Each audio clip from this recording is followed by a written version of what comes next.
Hello everyone, I hope you all are doing great. Today I'm back with another lecture on practical representations in mathematics. Practical representations of anything in the world that exists, either it's a line, it's a dot or it's a box.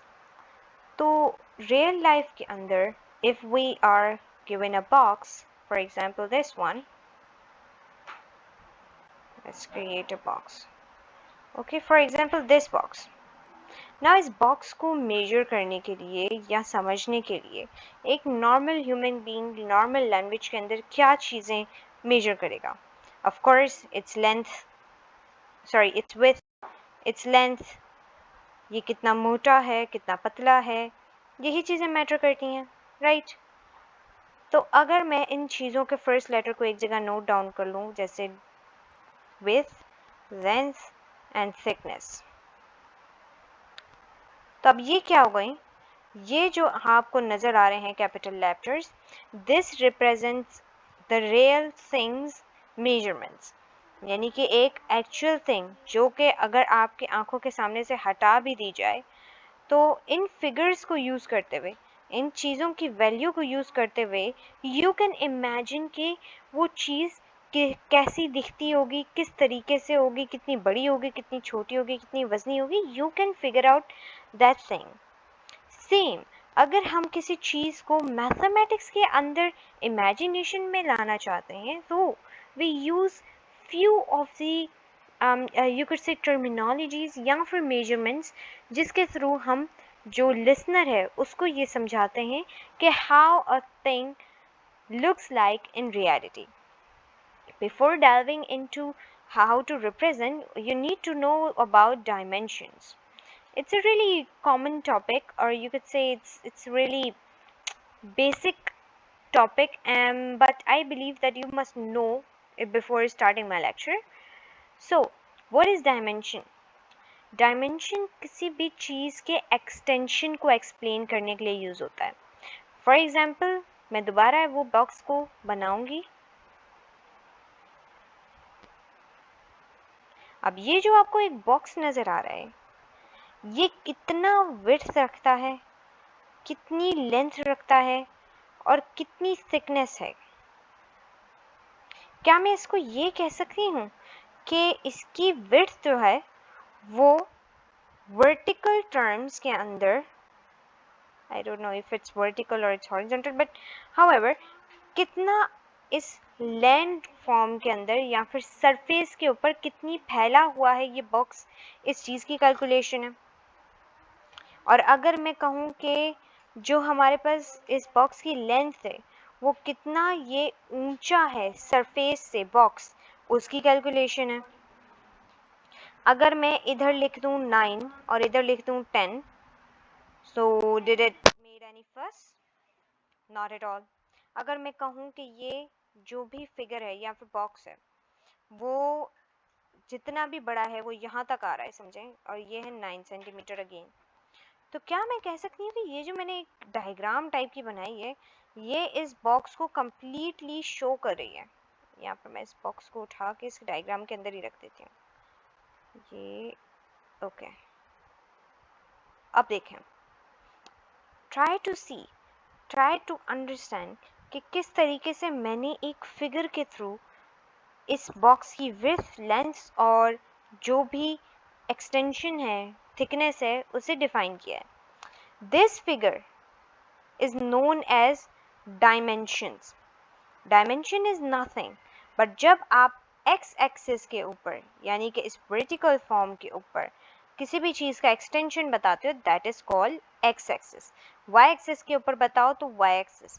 z axis वो axis होता है जिसके अंदर thickness किसी चीज़ की पता चलती है. Most of the time in mathematics we don't use y axis, but in the form of cubes या जब हम स्टडी करते हैं फिजिक्स के अंदर तो हम वाई जेड एक्सिस का यूज़ करते हैं. Most of the time mathematics में एक्स और वाई एक्सिस ही यूज़ होता है. अब फॉर एग्जांपल मैं आपको एग्जांपल के थ्रू समझाने की कोशिश मज़ीद करती हूँ कि डायमेंशन कैसे फाइंड की जाती हैं. अब फॉर एग्जांपल मैंने आपको दे दिया एक स्क्वायर. अब मैंने आपको बात कहा कि आप मुझे बताएं ये कितनी डायमेंशन का है. बाय द वे अगर सिर्फ और सिर्फ एक्स एक्सिस हो तो उसको बोलते हैं 1D, अगर कोई चीज़ एक्स एक्सिस और वाई एक्सिस पे हो तो उसे बोलते हैं 2D, और अगर कोई चीज़ एक्स एक्सिस वाई एक्सिस और जेड एक्सिस जिस तरीके से क्यूब एग्जिस्ट कर रहा था वैसे हो तो उसे बोलते हैं 3D। तो अब ये स्क्वायर कितने डीज पे रिले करता है, इसके लिए आप बना लोगे एक डायग्राम। अब मुझे बताएं, अब इस डायग्राम के अंदर क्या हमारा स्क्वायर एक्स एक्सिस पे रिले कर रहा है? यस, बिकॉज उससे ही तो पता चलेगा कि कितनी विड्थ है इस स्क्वायर की। क्या वाई एक्सिस पे डिपेंड कर रहा है? यस, हमें लेंथ ही उससे पता चलेगी। लेकिन स्क्वायर के अंदर कोई थिकनेस नहीं होती। Until or unless we are not having it in real form, इसकी कोई thickness नहीं होगी. That's why it doesn't have the z axis. अगर मैं इस सेम चीज को एक प्रॉपर ग्राफ के ऊपर बनाऊं,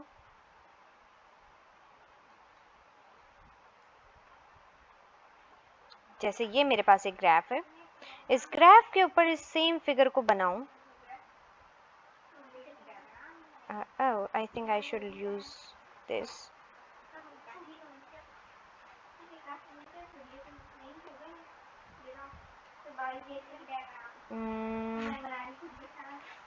Okay. अब ये स्क्वायर से कुछ और बन गया है, लेकिन just focus on the concept. Okay, we are about to complete it. Just a moment. Yes. Okay, तो हमारा स्क्वायर कंप्लीट हो चुका है। अब आप मुझे ये बताएं कि इस 2 डायमेंशन के अंदर इस स्क्वायर को क्या हम प्रेजेंट कर पाए हैं? यस, कंप्लीटली हम मेजर कर सकते हैं कि कितनी विड्थ है, कितनी हाइट है। अब अगर आपसे कोई कहे कि इनके कॉर्नर्स को मुझे मेजर करके बताओ कि किधर किधर इसके कॉर्नर्स हैं, तो how you could figure that out? अब पहली बात तो ये जो आप ग्राफ देख रहे हैं ना, लाइंस वाला, जिसके अंदर नंबर्स भी हैं कि ये फर्स्ट है, ये सेकंड नंबर है, ये थर्ड नंबर है, इसे हम बोलते हैं कार्टेशियन प्लेन। Cartesian plane. और ये जो आपको फिगर नज़र आ रही है, अगर मैं आपसे कहूँ कि मुझे बताओ कि इसके कॉर्नर्स किधर किधर रिले कर रहे हैं, तो आप क्या करोगे? सिंपली ये बताने के लिए कितना बड़ा है कितना छोटा है, आप सिंपली इसके कॉर्नर्स को पहले पॉइंट आउट करोगे, ठीक है? उसके बाद आप इसको कैलकुलेट करना शुरू करोगे। ये जो बीच आपको नज़र आ रही है, जहाँ एक्स की लाइन और वाई की लाइन इंटरसेक्ट कर रही है, उस पॉइंट को हम बोलते हैं 0 0 या फिर ऑरिजिन। मैं अपने इसको पेन को थोड़ा सा और इसकी वेट कम कर लेती हूँ, so I could easily write on it.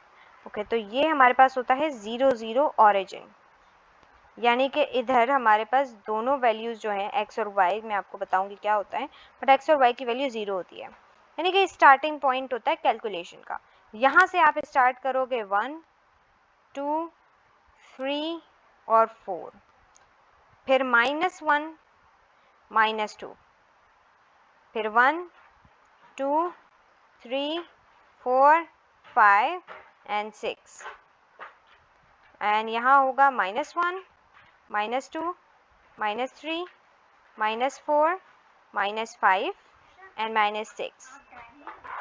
Okay, now to calculate how much our actual x square ends are pointed on, what we're gonna do, we're gonna start counting it out.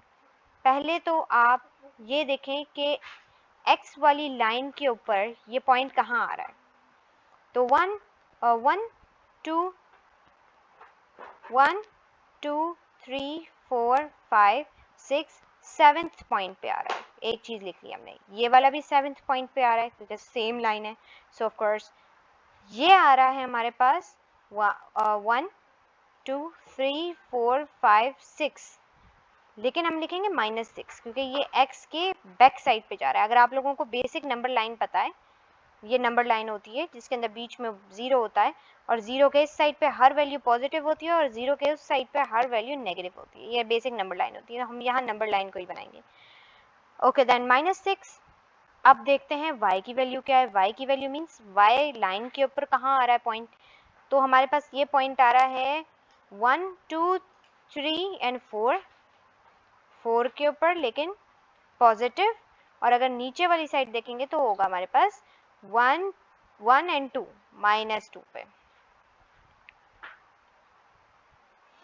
अब आप हर point का ये बताएंगे कि x की value क्या है, y की वैल्यू क्या है। तो उसके लिए हम ये फॉर्मेट यूज करते हैं, एक राउंड ब्रैकेट बनाते हैं और राउंड ब्रैकेट के थ्रू x की वैल्यू जो भी हो, जैसे यहाँ हमारे पास x की वैल्यू क्या थी -6, तो हम लिखेंगे -6 और कॉमा बना के y की वैल्यू लिख देंगे 4। तो अब देखने वाले बंदे को ये पता चल जाएगा कि ये जो स्क्वायर या फिर जो भी रैंडम फिगर है, रैंडम फिगर जो भी बन रही है उसकी जो मैपिंग है यहाँ पे ड्रॉ करना है वो हमें -6 और 0.4 पे करना है। इसी तरीके से आप लोग बाकी पॉइंट्स के भी कर लोगे। अब हम बात करते हैं कि ये जो x और y है ये क्या है। तो ये जो आपको x और y नज़र आ रहा है, x और y की जो हमने अभी वैल्यू देखी थी, सो ये x और y जनरली कहलाते हैं ordered pairs. ordered pairs. Now it is self-explaining. Ordered pairs यानी कि एक ऐसा पेयर जो कि ऑर्डर के अंदर लिखा गया है। x की जगह पे x की वैल्यू और y की जगह पे आपने y की वैल्यू डालनी है इन द राउंड ब्रैकेट, जिससे हमें ये पता चल रहा है कि x और y के बीच में एक रिलेशन है। अब मैं जैसे आपको रेंडमली एक चीज़ कहूँ कि मुझे 6,4 की जगह, बल्कि ये तो अभी लिखा है, कुछ और देखते हैं, ट्राई करते हैं, 2,1 पे प्लॉट करके जाओ। अब कोई भी आपको रेंडमली ये वैल्यू देगा तो आपने क्या करना है, पहले तो ये समझ लेना है कि ये x की वैल्यू है, ये y की वैल्यू है। अब x की लाइन के अंदर 2 कहाँ आ रहा है, पहले तो ये देखें। x की लाइन के अंदर 2 पॉजिटिव है तो 2 यहाँ आ रहा है, राइट। फिर देखें y पॉजिटिव है और y की वैल्यू क्या है 1। इसका मतलब कि y पॉजिटिव और y की वैल्यू आ रही है 1। तो मतलब कि ये जो आपको पूरा बताया गया है 2,1 उसकी एक्चुअल एग्जिस्टेंस है यहाँ इस पॉइंट पे। तो ये पॉइंट कहलाएगा 2,1 का point. This is how things work. अब अगर आपको रेंडमली कह दिया जाए सेट्स के अंदर कि आपके पास सेट ए है, सेट क्या होता है, x और y की वैल्यूज जब अलग अलग लिखी जाएं तो उसे हम बोलते हैं सेट। अब जैसे मैं कहूँ कि सेट x है, सेट x के अंदर वैल्यू है, सेट ए के अंदर सॉरी 2 4, और सेट एक बी है जिसके अंदर वैल्यूज हैं 3 एंड 9 थोड़ा बड़ा हो जाएगा, 3 एंड 4 कर लेते हैं।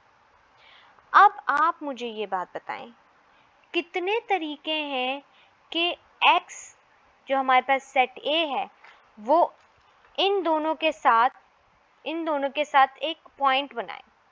क्या 2,3 एग्जिस्ट कर सकता है? यस, इट मीन्स कि इन दोनों ने एक सेट बना सकते हैं, ये दोनों पॉसिबल है ये। क्या 2,4 एग्जिस्ट कर सकता है? यस, एक सेट है तो हम एक सेट यहाँ भी बन जाएगा। फिर बताएं 4,3 एग्जिस्ट कर सकता है? यस कर सकता है। 4,4 एग्जिस्ट कर सकता है? यस कर सकता है। तो ये जो आपको सारे पॉसिबल एग्जिस्टेंस बताए गए हैं ना, that is called Cartesian product. यानी कि x हमारे पास ये वाली फॉर्म है और y ये वाली फॉर्म है, तो इन दोनों के अंदर जितने भी पॉसिबल सेट्स हैं, पॉसिबल पॉइंट्स हैं, उनकी कलेक्शन को बोलते हैं